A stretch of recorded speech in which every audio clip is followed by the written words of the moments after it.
And we are back to fight Rocket Uppercut. I'm here with Kit, and we have an excellent Grow the Monster deck, and a tough choice here between Predator and Wanderer. Hey guys, Chris here. I personally think that we go with Dark Heart Wanderer. That card has been an A+ champion for us all along. I know some people like the Predator. I don't know. I like to wander, man. And I think our deck has a better supporting cards for Wanderer than it does for Predator. I agree. Because this is not a removal heavy Necreum deck. Unfortunately, we're not going to get much use out of this particular Wanderer. So we definitely play the Gaunt. I agree with that. I don't think we play the Strength. No, I don't think we want to. I think we will be much happier leveling the Venom Fang than leveling the Strength. I agree, and I think we empty lane the Gaunt and then block the Ebon Skull post-combat. I'm not willing to take 20-something damage. Oh, yeah, right. So this is why Ebon Skull is so good on turn 1. Later in player rank 1, we would just ignore it and take the damage, but at this point it's just too much damage. Right. So do we block with the... We're going to need to block with the Venom Fang, and then I guess we poison the Life Shaper? I agree. Yep.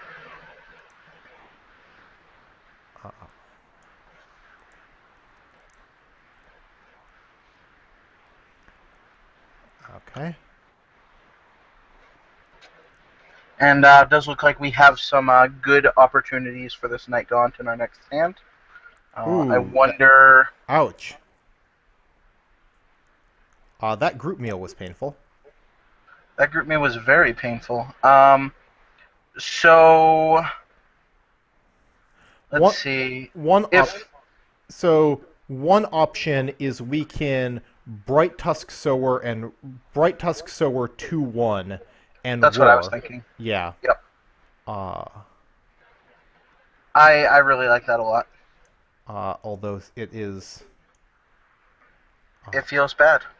Yeah, I mean that was just an incredible group meal that he got there. That was great timing on his meal.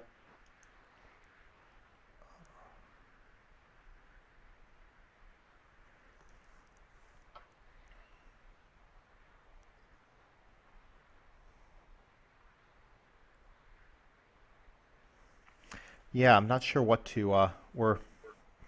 And he has 2 Life Shaper Savants and a Gaunt. So this is actually a very similar type of deck to what we're playing. Deck type's good. Yeah. So how about Gravegast in 1 and Enrage It?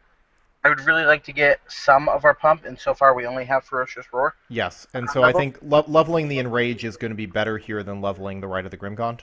Mm-hmm. It feels really bad, though, if he has, like, pump or anything, but I don't think we really have an alternative. And it's hard to imagine he has 4 attack worth of pump. Yeah, so the good news is that 4 attack... I mean, yeah, then Enrage isn't good enough, and Strength in Numbers is probably not good enough. Oh, and here we get a poor 2.1 draw. We'd been drawing so well on 2.1 recently. In our previous games.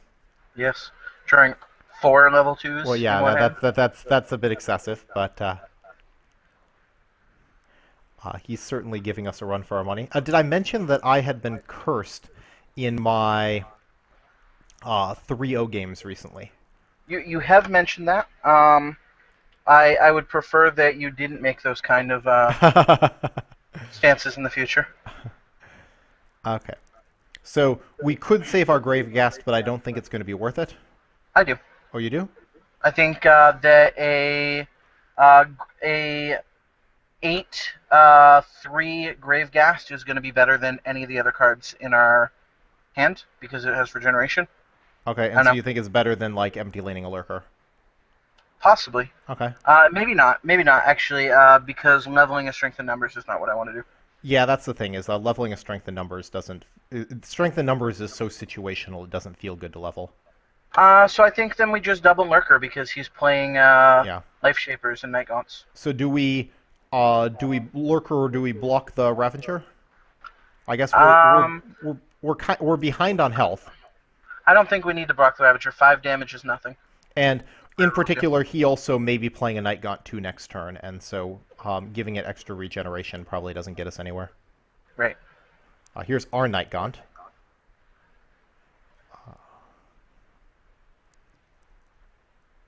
Okay, he also got a poor draw on turn 2.1. We're going to get a ton of regeneration on our Night Gaunt. Very, very true. Do you think it's too late to level the Life Shaper? I think it is. If not, then we play the Grey Fist. I think it is too late. I think it's probably too late to level the Life Shaper. Alright, then we'll go Gravegeist in an empty lane. And Night Gaunt in front of the Ravager. Right, because the Night Gaunt will regen up to full, so there's no cost to that. Do we go Gravegeist in 5 to block the Sapling? No, we don't, because he can play Life Shaper and then... yeah, right. He's got no shortage of life. He's got 2 leveled up Life Shapers. Yep. He also has an end turn button that he mysteriously hasn't drawn yet. Yeah. Indeed, because I don't think he can be looking at much of interest in his hand.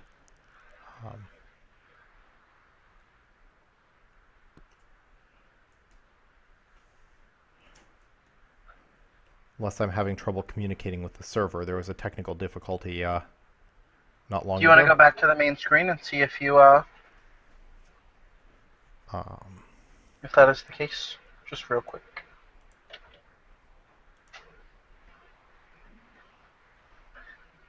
Nope. No, this seems to be him just... I've certainly had games where I've forgotten to hit end turn, although I've been better about that recently. It's really embarrassing when you're recording a video and you forget to hit end turn and your audience is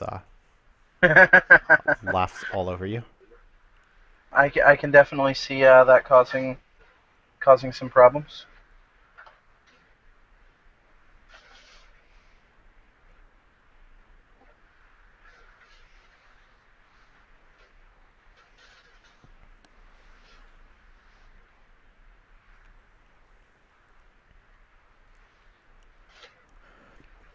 My experience has been that Life Shaper tends to be the most useful Shaper in Draft.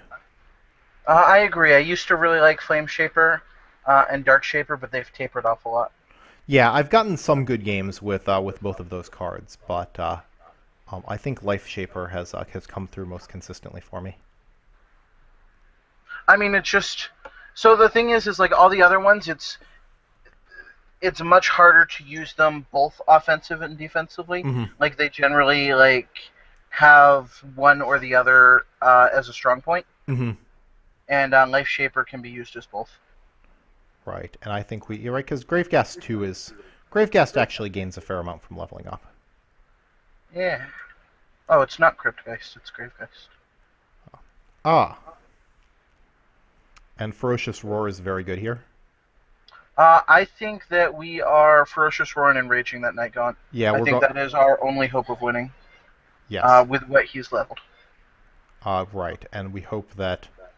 Good. And in particular, the Ferocious Roar, given the way he blocked, our Ferocious Roar is really, really strong here. Yep. This is the perfect turn to draw that Roar. Still struck by the good fortune that delivered that Roar into our hands. Yeah, and that Ravager isn't scary for us. We can just ignore it. Coincidentally, is Rite of Grimgaunt better than Enrage? Oh, oops. Too late. I mean, it's 4 less pump now for a lot more pump over the course of a couple turns. That Seedling's an easy kill. I think it is. I think the Enrage was better. You think the Enrage? I think, yeah, because we need it to live through this turn. Yeah, it is vital, absolutely vital that he isn't able to kill it. Yeah, it's vital that it survives for the next couple turns. Mm-hmm. And unfortunately, we did draw an answer to that Ravager. He still has a life lead over us, so I think we're using our Darkheart Wanderer to block his Ravager. Fortunately, he's only going to get 1 attack in with the Ebon Skull Knight. Yep. I think that In lane 5, we actually throw the Gravegeist to get the good blocker leveled up. Okay, I think that's very reasonable. I don't think, and I mean, none of these other level ones are going to be very relevant to us. I feel like our game plan is about blocking him now and using this Grimgaunt as something he has to block every turn. Right, and he really doesn't have any answers to our Grimgaunt. This next turn, we'll see what he does. This next turn, we certainly have the option of Enrage 3ing the Darkheart Wanderer to give us a second really powerful threat, although I suspect that the safest move is just to toss the Enrage 3 on the Night Gaunt and make it absolutely unkillable.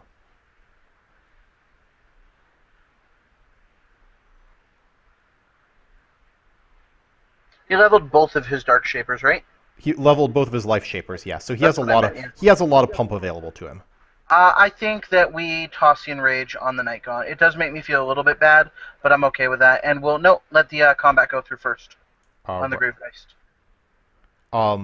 The question. No. Pump the Night Gaunt. Oh, but the I meant thing is, like don't replace with the Darkheart Wanderer. Okay, but so we want the Darkheart Wanderer on the board when we cast the Enrage, so that it has some regen.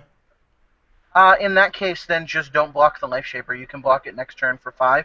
And if he plays a level 1 card, I mean... Yeah, if he plays a level 1 card, that's not scary at this point in the game. Right.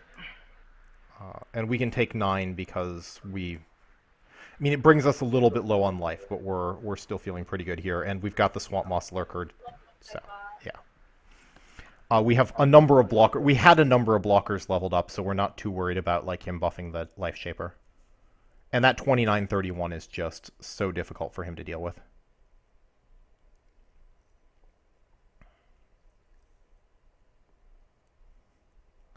And Ebon Skull.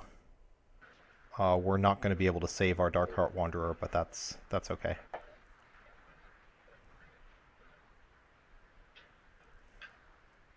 That feels relatively sad. But I think what you do then... Oh, you don't have a card to kill both. Yeah. The Ebon Skull and the Life Shaper. So I guess we chump the Ebon Skull? Yeah, right. The Life Shapers, I guess they're both threatening 18 damage to us. But the Life Shaper is more dangerous because it can do more than that. So I think you kill the Life Shaper. This feels really bad. It does. This was not a good draw for us. But that being said, we've got a 29. You know, we've got a huge creature, so we probably do the Grimgaunt Predator. Yep, because then you can play a level 1 Sower and... Yeah, and we don't get the Sower. But the Roar. Roar 3 wins the game. Hopefully. Roar 3 should win the game. Should. And I think you play the Gravegeist anyways, because the Gravegeist level 3 trades with the Ebon Skull 3. Seems reasonable. Yeah, I mean, the Gravegeist 3 is nothing to us.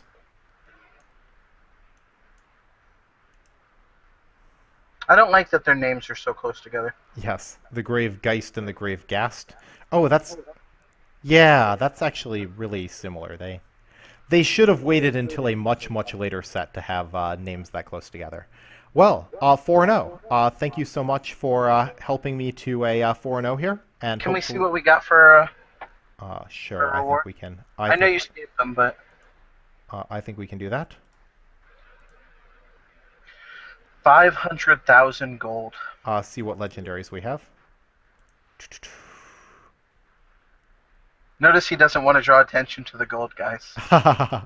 Zithian Shambler. Zithian Shambler is a fun one. Actually, Zithian Shambler is especially fun in draft. There's a legendary draft event this weekend where lots of extra legendary cards will be showing up in your drafts, and I think Zithian Shambler is just a fun one to play in draft. I will be going Bright Steel Gargoyle aggro all weekend.